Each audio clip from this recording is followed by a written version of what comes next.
We're proud to announce Chance Forever. Help Rotary make history at endpolionow.org.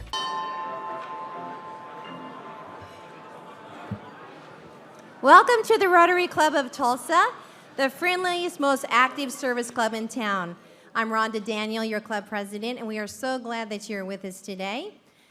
And now I would like the volunteers to come forward. Invocation is John DeBar, Jerry Cornelius on Song and Pledge. Thank you, Tom Wolf, for being on the piano. Visitor introduction by Lynette Potter, and now John.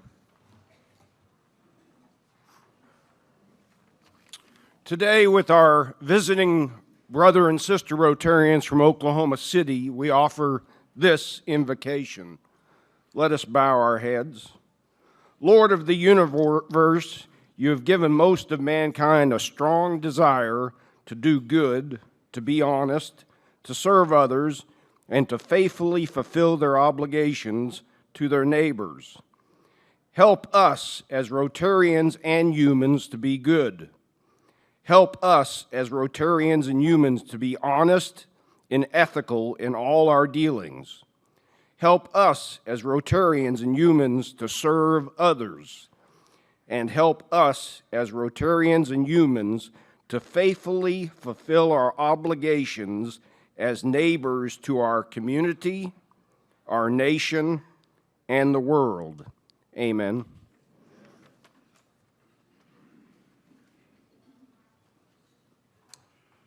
We're going to sing God Bless America today.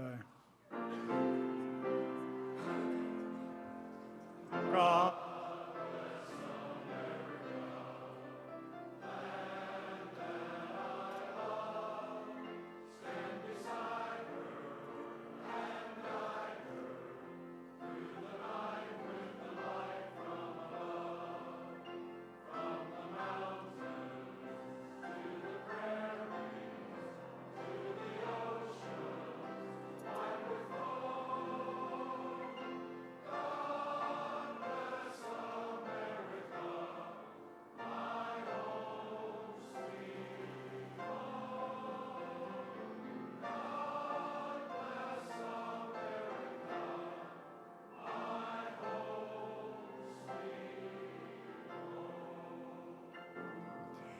I pledge allegiance to the flag of the United States of America and to the republic for which it stands, one nation under God, indivisible, with liberty and justice for all.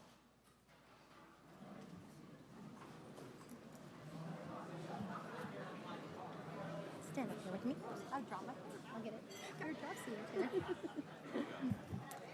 I would like to take a moment before Lynette has the spotlight here, and I would like to recognize the president of the Oklahoma City Club, Jerome Holmes. Will you please stand?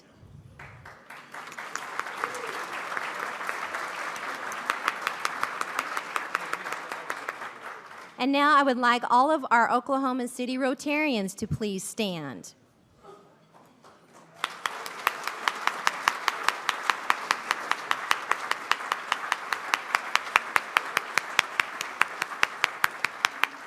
Thank you for being here with us today.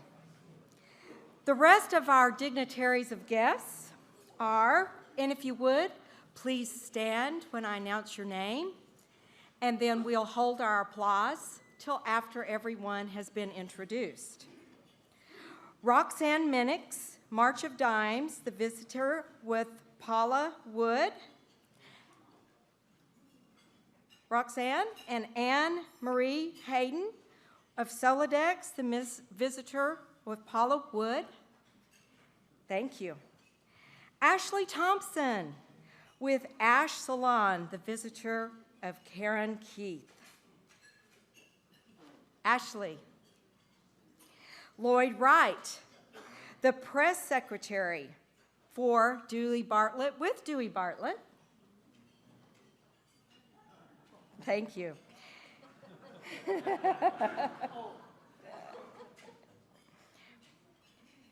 Kent Farish with Crossover Health Service with Diane Peacock, and Cameron Walker of Crossover Health Services with Diane Peacock.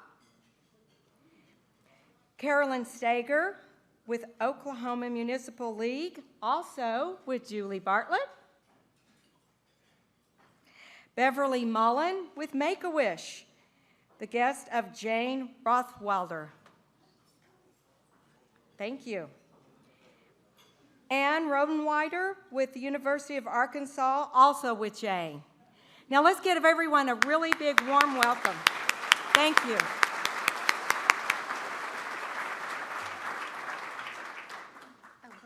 And one more. A visiting Rotarian, let's give a warm welcome to Harlan Pinkerton of the Sand Springs office. You got an applause and a hello, Harlan. There you go. I want to recognize this week's Rotary sponsor and thank him for supporting our club activities, Carl Vincent with Corporate Realty Advisors. We encourage you to do business with your fellow Rotarians. In addition to today's sponsors, let's take a moment and thank the volunteers who came early and make this meeting run smoothly.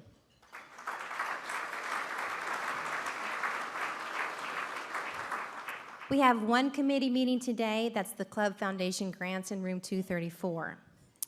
Now it is time to meet the Centennial Gala Committee.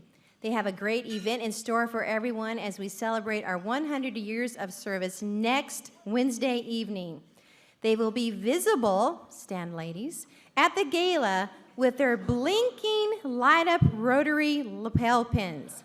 So if you need assistance in finding a table or where to get a drink, they are just a blink away.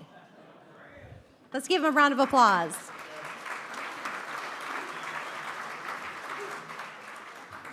And speaking of the April 1st Club Centennial Gala, you can still buy your tickets through today and tomorrow. Rochelle will be in the lobby after today's meeting.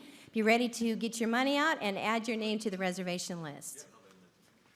I want to encourage you to support the Tulsa Rotaract Club's April 25th Wine, Cheese, and Chocolate, 3 of my favorite things. Tickets are $50 and may be purchased online or in the lobby today. Proceeds go towards their service projects, Rebuild Together Tulsa, and Janita Batchelor Foundation for Children, providing refuge to orphanage girls in Tanzania.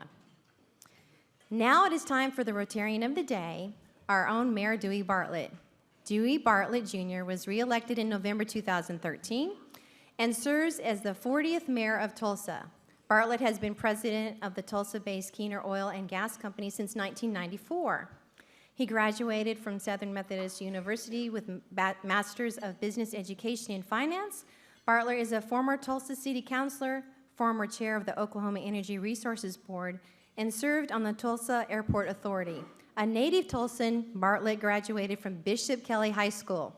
Together, he and his wife Victoria have 3 children and 2 grandchildren. He became an honorary member of our club in January 2010.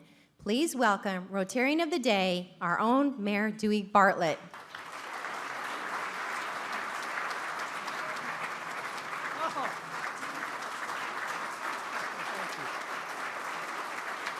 Well, thank you very much. Thank you. Well, that was very nice. Thank you. And the Oklahoma City group got up too. That's even a better sign. That's terrific. I tell you what, that shows true brotherhood. Well, I'm going to do 2 things. First of all, I'd like to read a proclamation that is in recognition of what is stated right in back of me, that when this organization was founded 100 years ago, 1915, whereas the Rotary Club of Tulsa is an organization of business and professional people united to provide humanitarian service, and whereas the Rotary Club of Tulsa is one of the largest of over 33,000 Rotary clubs around the world, and whereas through the years, the Rotary Club of Tulsa has demonstrated in many ways its acceptance and role of responsibility and their long record of accomplishments, it deserves public expression of appreciation. And whereas on April 1st, 2015, the Rotary Club of Tulsa celebrates 100 years as a service club. Now, therefore, I, Dewey F. Bartlett, Jr., Mayor of the great city of Tulsa, Oklahoma, do hereby proclaim April 1st, 2015 as Rotary Club of Tulsa Day in the city of Tulsa, Oklahoma. Ron, congratulations.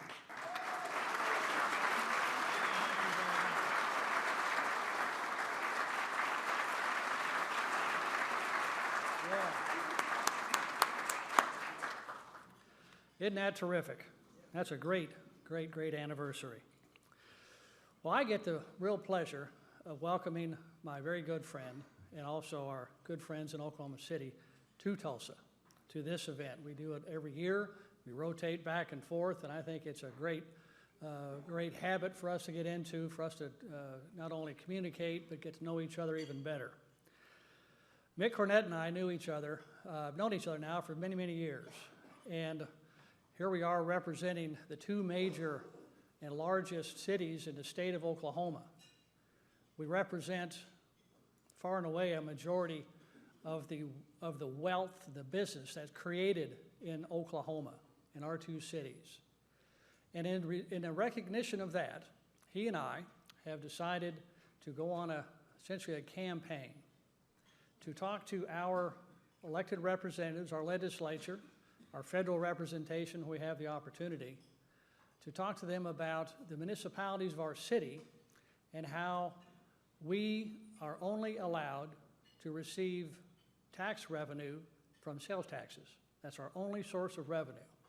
And because of internet sales and because of the ups and downs of our economy, it's very, very difficult for each and every municipality in our state to make plans, to budget for the future.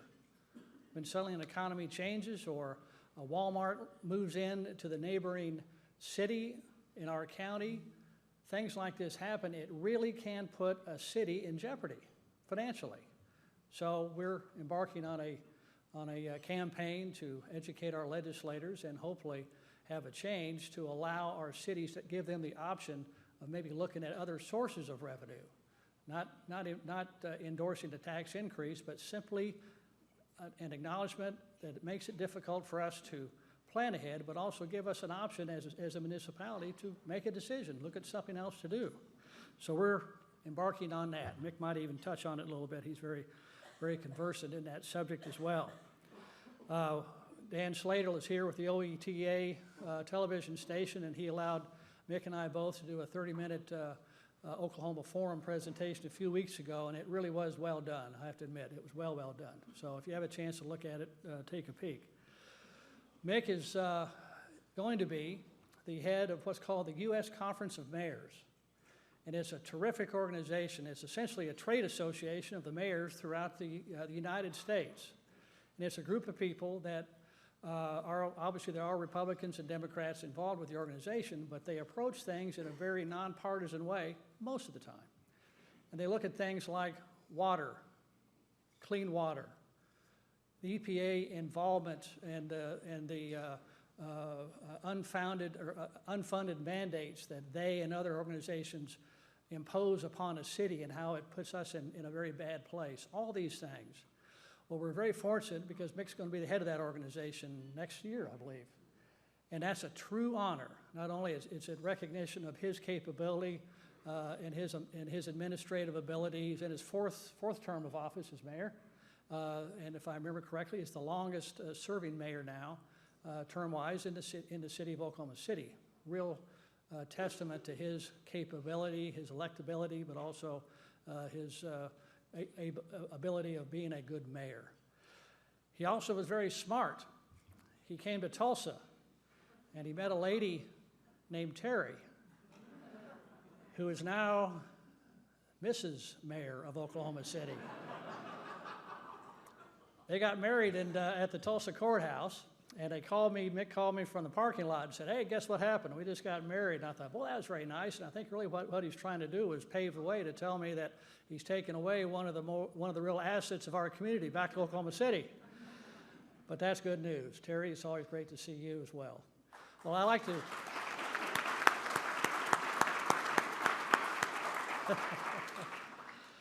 I would like to introduce to you the mayor of the great city of Oklahoma City, Oklahoma, our very dear friend, Mayor Mick Cornett.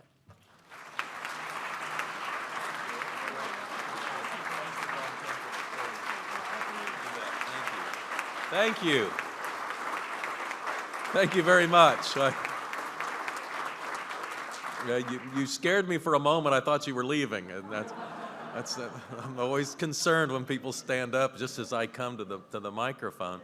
It is great to be back, and as Mayor Bartlett said, we do this on an annual basis. He comes to Oklahoma City, and then I come here, and I think it's one of the great traditions that we've inherited. So thank you on behalf of Dewey and myself to both Rotary clubs that are represented here today for allowing us this opportunity to communicate to each prospective city of leadership, because it really is important that Oklahoma City and Tulsa continue to look for ways that we can work together to build this state's economy.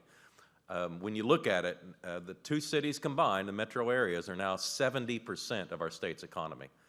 And the third metro economy would be Lawton, and it's 4%.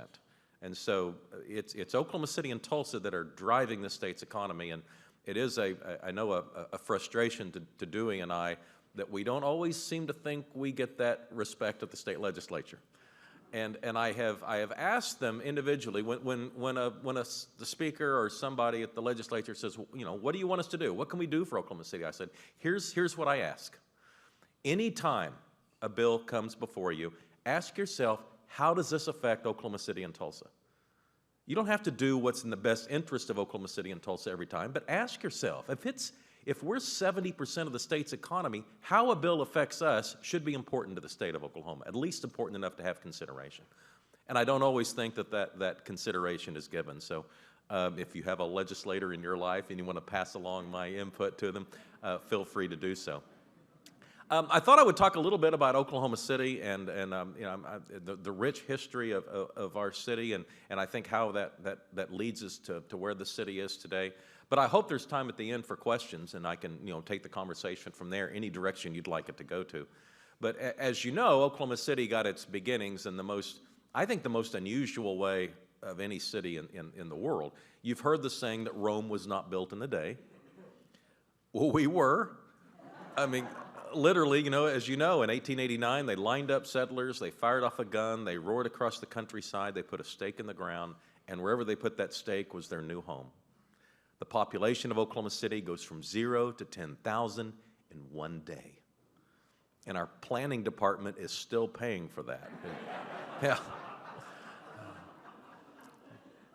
Through the years, what happened in Oklahoma, and specifically in Oklahoma City, though, is we had an economy based on commodities, on the price of commodities. First, it was the price of cotton, later the price of wheat, and then ultimately the price of oil and natural gas. And what we can see now with hindsight is that when you have an economy that's based on the price of a commodity, your economy goes up and down in almost direct measure with the price of that commodity. And it's not a very stable economy. And you look at Oklahoma City's history and you see that over and over again. I mean, most of the world was affected by the 1930s and that depression, but not everybody was affected by the 1980s oil boom like Oklahoma City and Tulsa and a lot of communities in Texas were. And so I think this boom and bust cycle that Oklahoma City has gone through has directly affected where Oklahoma City is in 2015. We've had some terrific business leaders in Oklahoma City. How many of you have heard of a guy named Stanley Draper? Okay, yeah, almost everybody in here. And we named a lake after him, so maybe you just heard of the lake. But Stanley was employed by the Chamber of Commerce for about 50 years in the 20th century. Stanley was responsible for things like bringing airmail to Oklahoma City. He was responsible for things like trying to get the roads that were being built in the road building boom in the 1930s and 40s, try to get them directed toward Oklahoma City.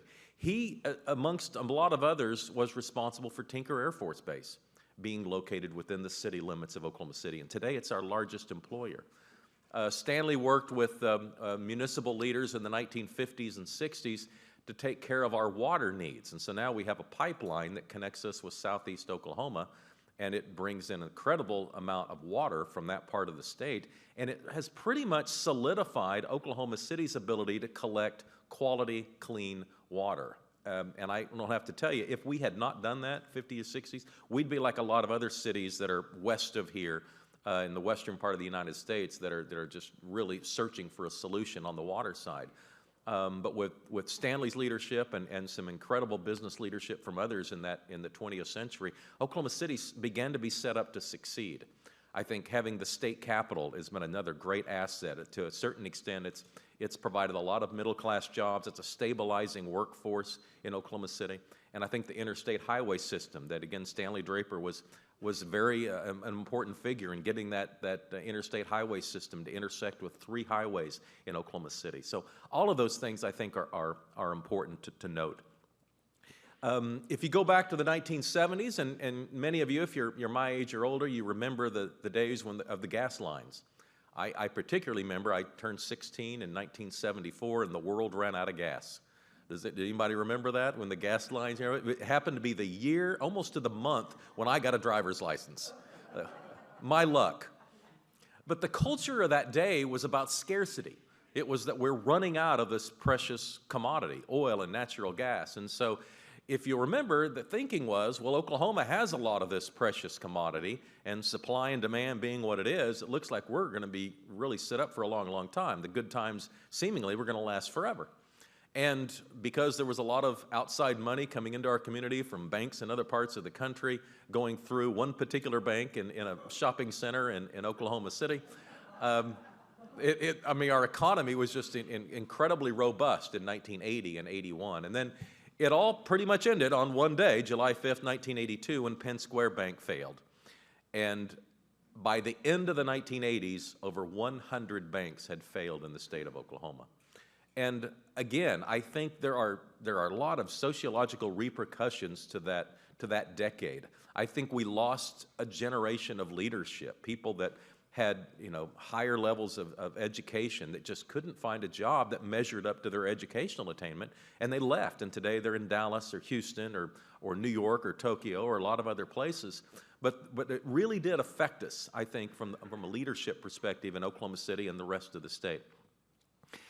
Oklahoma City tries to pull out of that economic doldrum in the late 1980s. We elected a business-minded mayor named Ron Norick. And I think it's interesting to note, because today Ron Norick is revered as one of the most visionary mayors in American history for what he did to kind of catapult Oklahoma City in the right direction. But it's interesting to me to look back historically and see how Ron Norick got to that paradigm of visualizing that the quality of place, that the quality of a city where people lived was important to economic development. Because prior to that, Oklahoma City was kind of looking at economic development was how much incentive dollars can we put on the table to buy the love of corporate America? How much can we pay them to come to Oklahoma and create jobs? And in a kind of another famous day in Oklahoma City's history, we went after this United Airlines facility that was going to bring 5,000 to 8,000, pretty good paying jobs into Oklahoma City. And we lost out at the end to Indianapolis despite an incredibly generous incentive package. I mean, it was like $125 million in 1990 dollars on the table for United if they would just bring these jobs to Oklahoma City. And as it turned out, what we found was that the CEO of United had secretly sent in some mid-level executives to spend a weekend in Oklahoma City with their spouse and then report back. And when they reviewed their report, they just couldn't imagine their employees living in Oklahoma City. And that's how far the quality of life had sunk in our capital city because of the economic collapse, because I think of a kind of a value-conscious point of view that had permeated a lot of our infrastructure and a lot of our construction and architecture in that era.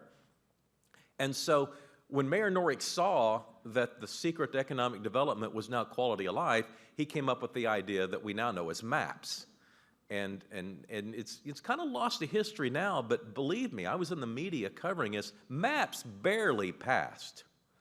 MAPS got 53% of the vote on December 14th of 1993. Interesting today, you can't find anyone who will admit that they voted against it. Because in the end, it changed everything about Oklahoma City. We knew we had a city that was a good place to live and a good place to raise a family. I mean, we were confident in those elements. Life in the suburbs was pretty good. But we knew we weren't a city that was a great place to visit. We knew we weren't inviting our family and friends from other parts of the country to come see all the things we had in Oklahoma City. We didn't have much to offer any sort of tourist from that perspective. And the pride that emulated from the MAPS projects, I think, is one of the most significant factors, because once the ballpark opened, and then the canal opened, and ultimately the sports arena and some other elements that were part of that first MAPS initiative, once they opened, the people in Oklahoma City all of a sudden had a sense of pride that they had never had before. And that river, oh my gosh, I grew up in a city that had a big ditch downtown that the grown-ups called the river. And I remember, growing up in the Oklahoma City suburbs, looking at my geography books when I was in grade school, and I'd see these magnificent rivers all over the world. And then I'd see our river, and I mean, it's a true story. The city of Oklahoma City had a line item in its budget to mow the river twice a year.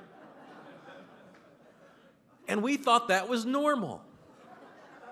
Well, as you know, MAPS built the low water dams, impounded the water. The philanthropic interest came after that and created this incredible venue now for canoe and kayak and rowing, and we're seeing the results of public-private partnerships that the city invested a certain amount, and then the private sector has come in time and time again, and it's now in the billions of dollars, and it's a story worth remembering.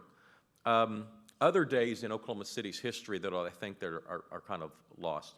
One particular day, I guess it was like 1998, you may remember that the National Hockey League was expanding. I think they were going to bring in 4 teams. And hockey was a hot sport at the time. Oklahoma City had the new sports arena on the drawing board.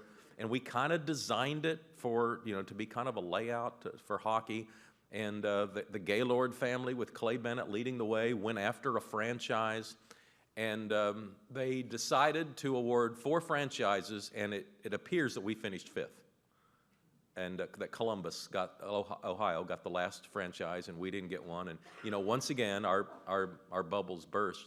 And then you fast forward another 7 years after Hurricane Katrina, and we now know what happened with the Hornets coming in from New Orleans and Oklahoma City proving it could support an NBA team. Well, if we had got that NHL team, there would have been no NBA in 2005. And so, you go back to what happened with United Airlines, and you go back to the day that we didn't get the NHL team. Those are the 2 best things that never happen in Oklahoma City. Because if we'd gotten United Airlines, we wouldn't have had MAPS. If we'd gotten the hockey team, we wouldn't have had the Thunder. And both of those things are, I think, the 2 most important things that have put Oklahoma City on a new trajectory. And I've left out, of course, one very important timeline on purpose, because it's the 20th anniversary next month of the Oklahoma City bombing. And it is not surprising to me, but I know on your minds, as I mentioned the term to you, I imagine almost each one of you thought to yourself where you were. Because if you were in Oklahoma, you specifically remember, you may have even heard it or felt it. And if you were, anywhere around the world, you probably remember the news reports and the pictures of that scene. And I have spent the last few years, a little over 3 years now, working on a documentary to kind of chronicle that era for the next generation of people that come to Oklahoma City. Because by now, half the people that live in our city didn't live there in 1995. They either moved in or they were, born after that date. And I really think it's important for the people of Oklahoma City to remember what that generation went through.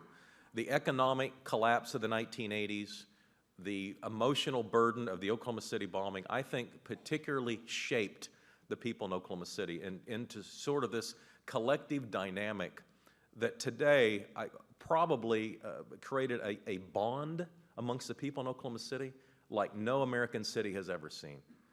The MAPS projects were opening up in the late 90s, so a sense of pride was occurring. We had been through the Oklahoma City bombing, and I just can't express to you how cohesive of a moment that was for our city. And to have so many people pulling on the same rope, is obviously an asset when you can get it done, but it's really, really hard to do, and we sort of had outside events kind of helping us create that mojo. And the documentary that if it is shown in Tulsa, I hope you'll have a chance to see it.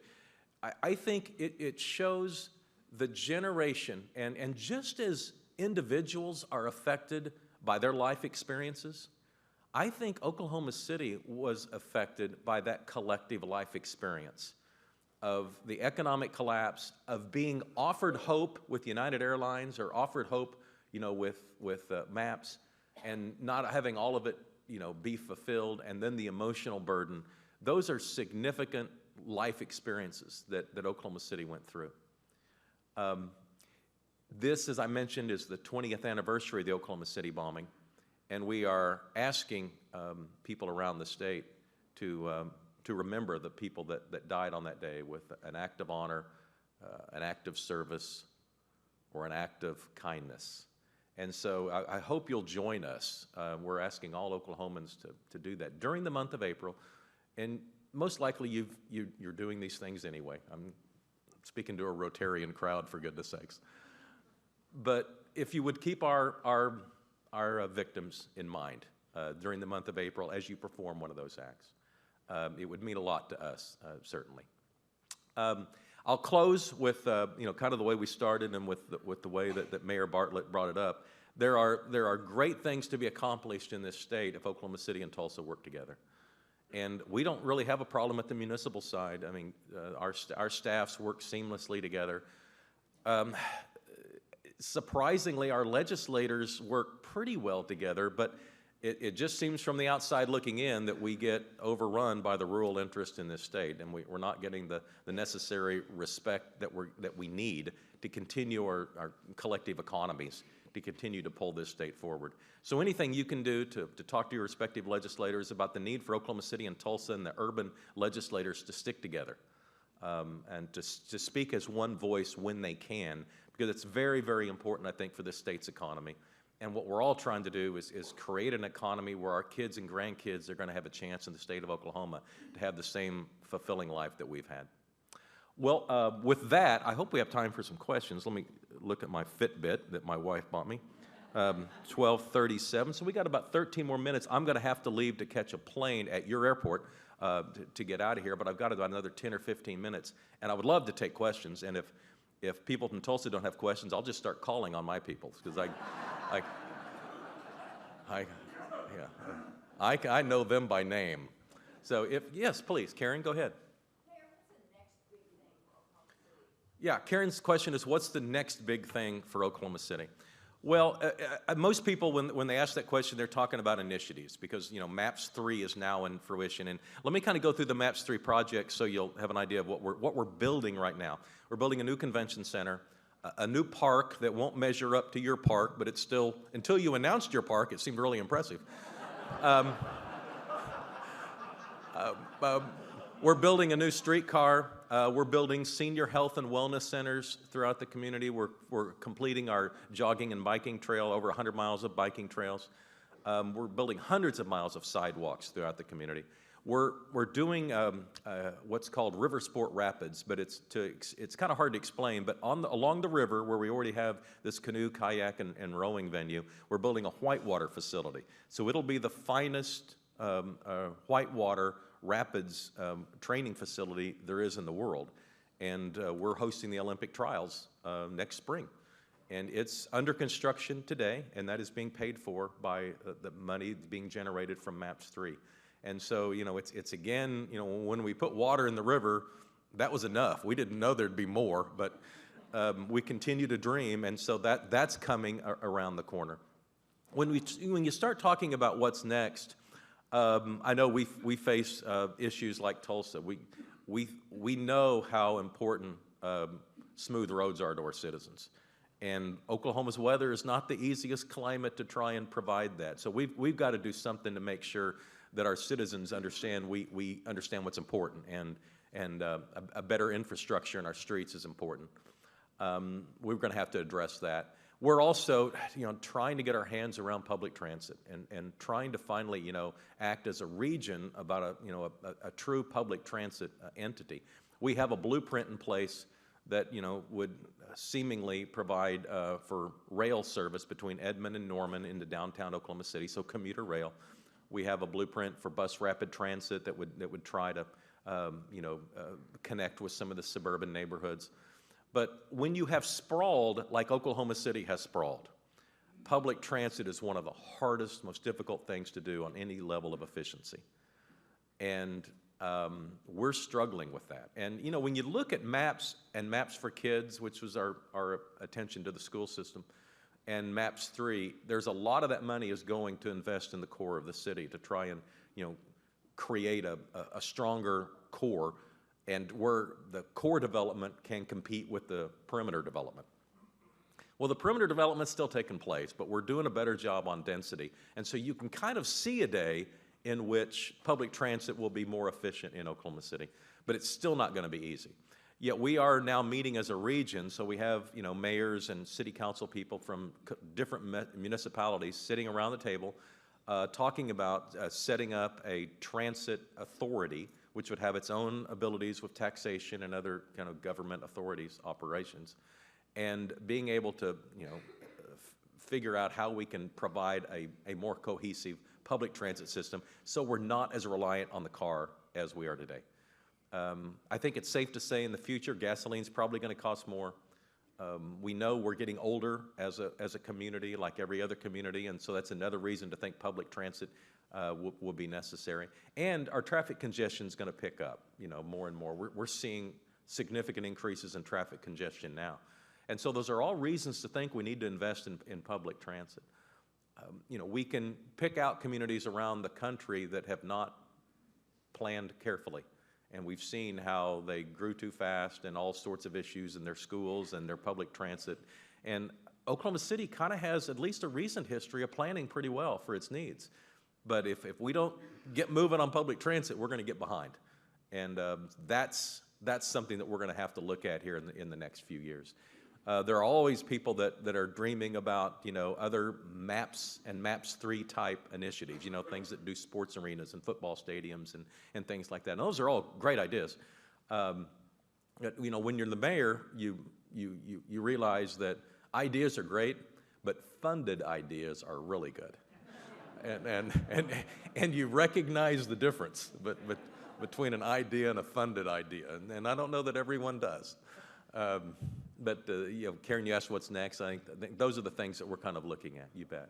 How about another question? Yes, sir. Are you concerned about earthquakes? Am I concerned about earthquakes? Well, you know, I probably should be. I tend, though, and just my personal inclination is to worry about things that I have some control over. You know, and there's a long list of that. You know, I have a long list of things I can be concerned about and work on. And earthquakes don't seem to be something that I can do a whole lot about. Let's just say I'm paying attention, and I felt them. When the first earthquake hit, the first one that I felt was probably about 3 or 4 years ago, and I was on the 20th floor of an office building, and, you know, I felt the building start to move, and because I never experienced an earthquake before, I thought somebody was moving some heavy machinery on a different floor or something. And then when it didn't stop, I thought, I wonder if this is what it feels like when there's an earthquake. And then my phone starts lighting up. And of course, you know, they wanted me to go on the air and calm the citizenry. I said, nothing's going to alarm everyone more than me trying to say, stay calm. So I refused to do that. But ever since then, we've had, you know, a series of these 3.0 earthquakes that are not hitting inside the city limits, but they're just to the northwest.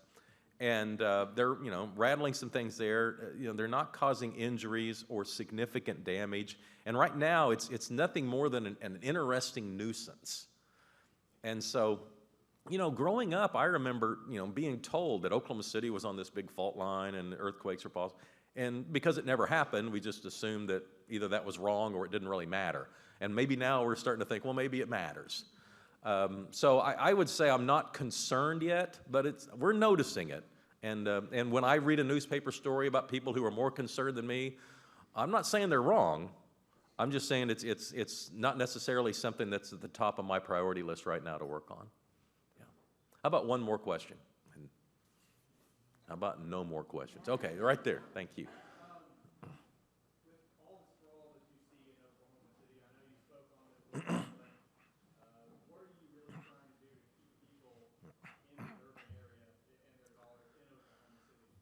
Well, because municipalities rely so heavily on sales tax, we do compete for Walmart and other retail type opportunities. So there are significant efforts on our behalf of trying to keep retail inside the city limits, because that's how we fund our police officers and our firefighters. So it's a public safety issue. We also are doing our master plan, which we had not done in, I guess, like 15 years or so. And so we're reviewing that on how we can continue to plan the city's growth more appropriately. We're bringing health as a component into the comprehensive plan, which it's never really been before. We're not drawing a line around the city and saying you can't build here, like some cities in the country have done. I still consider us development friendly, perhaps too development friendly. We're starting to put in a few development fees to try and encourage, growth inside the urban core. But what's happening right now, it's market forces that are creating the interest in the urban core. People are wanting to relocate back. I think it's partially because, it appears that we're, perhaps turning the corner on our inner city school district. We feel like there's some momentum, in turning around the aging infrastructure in that district. It's now been supplanted with new buildings. A lot of our older neighborhoods in the inner ring are being resurrected and being repopulated. So, there's a lot of exciting things happening in the inner city, but you'd have to be blind to not drive around the perimeter of the city and see a lot of new houses going up too. So sometimes people think that we've figured out the sprawl issue, but we really haven't. But we've created a market in both now, and before it was just on the perimeter, and now we figured out we could not be a suburb of nothing. We tried. Downtown Oklahoma City, 20 years ago was pretty dark. If you lived downtown 20 years ago, chances are you were in jail. Yeah.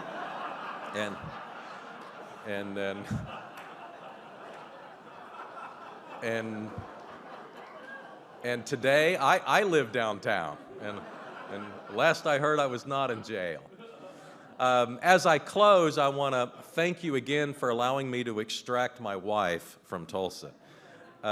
Terry and I met 2 years ago, and there's some jobs where you can live in one city and work in another. Being mayor is not one of them, and so it became apparent that for our relationship to turn into a marriage, she was going to have to give up her friends and her family, and her job and her church, and her city, and then come live in a fishbowl with me in Oklahoma City. And I feel like the luckiest guy on earth that she's agreed to do all those things. But I got to tell you, extracting her from Tulsa has probably been the most difficult task of the whole thing. Dewey mentioned we got married at the Tulsa County Courthouse. We basically eloped. We showed up at the Tulsa County Courthouse. We found a couple of people wandering the hallways to be our witnesses. Literally, one person worked in the office. The other person, though, was in the hallway. And then, we didn't tell our kids. We hadn't told our families. No one knew except she and I and a marriage counselor that we had some premarital counseling.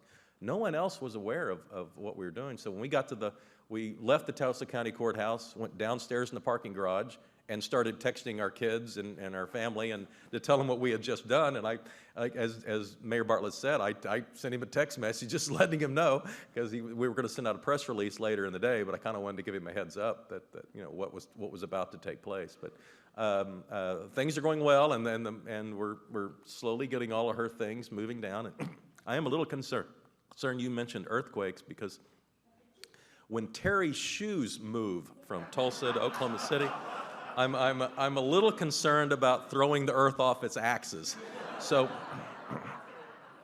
if you feel some sort of seismic shift in the next few days, you'll know that that's what's taking place. I've got to run. You've been a great audience. Thank you, though, very much. We appreciate it. Thank you. Thank you.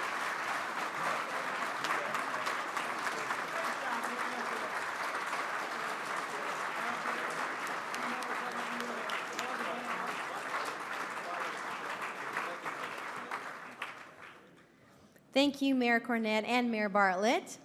A book recognizing today's program will be presented to our partner in education school, Celia Clinton Elementary.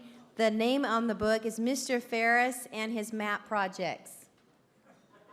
Laugh, that's funny. Okay. All right, Diane Peacock, you have a side mic announcement for us. Oh, yes, oh, yes. We are so happy today to have two individuals with us who are doing an outstanding job. The typro says, in the city of Tulsa, when one part of Tulsa is hurting, we all hurt. And these two gentlemen are up in North Tulsa, and they're making a difference. And I'd like to introduce to you today to receive a Rotary grant. I'm sorry, this makes me nervous. Cameron Walker, he is the CEO of Crossover Health Services, and Dr. Kent Farish. And I must add, because he may not tell you, but Dr. Farish is actually donating 2 years of his life to the success of this service. Welcome to the Rotary Club of Tulsa, and let's hear what you do. Thank you. I was a little anxious to speak in front of a crowd like this, and then I found out I was following a guy with a TED Talk underneath his belt, so there went the nerves. But on behalf of myself, Dr. Farish, Crossover Health Services, and the entire Crossover organization, I just want to tell you thank you. I would like to particularly thank Ms. Peacock for her help navigating us through the grant process, and also Mr. Tom Clendon and Mr. John O'Connor for sponsoring us at the onset of the grant application. But a little about us. Crossover Health Services is a Christian organization committed to living out Christ's compassion, dignity, and love through healthcare in our community. Our family medical practice is situated in the heart of North Tulsa and serves patients living in one of the most economically depressed and medically underserved communities in all of Tulsa. With only one doctor in North Tulsa for every 26 doctors practicing in South Tulsa, it's not hard to figure out why North Tulsans on average live about 14 years less than their South Tulsa neighbors and lead almost every disease category, mortality rates in almost every disease category in all of Tulsa County. This is why access to quality care and particularly preventative care is essential to the health and revitalization of our community. The addition of the new audiology equipment funded by the Tulsa Rotary Club will give us a powerful tool to screen and identify multiple auditory ailments before they become major impediments to our patients' ability to communicate, learn, and develop.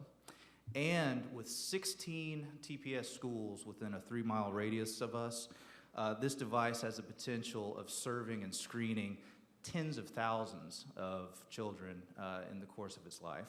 So we are humbled by your generosity, and we hope that our work not only honors God, but it will also embody the servant's heart of the Tulsa Rotary Club. Thank you very much.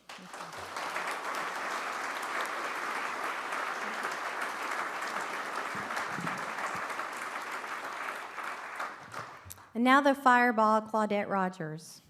For Fireside, thank you. We're still looking for a few good homes for Fireside events. As you know, this is a great opportunity to have people come to your house in smaller groups. You get to meet them, spend more time with them.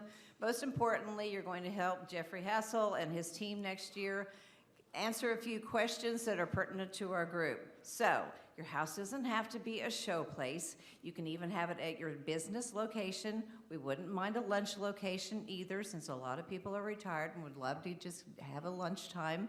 So please contact us. The flyers are on their table. And then as of next month, as soon as the gala is over with, we'll start getting everybody into the homes and into the areas for Fireside. Thank you.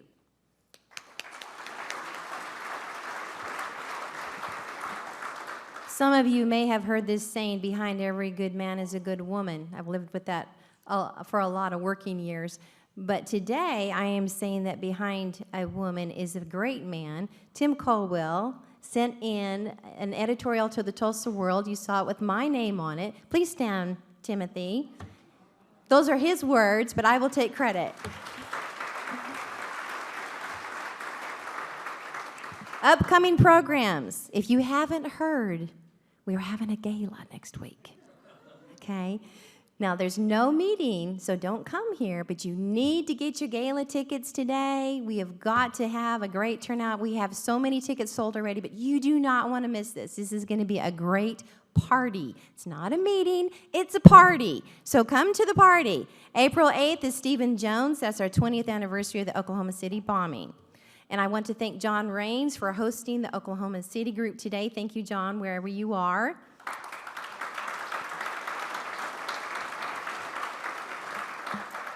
As we conclude, I hope you enjoy Here Comes the Sun, performed by the Beatles for today's Light Up Rotary Fun to brighten your day. We are adjourned.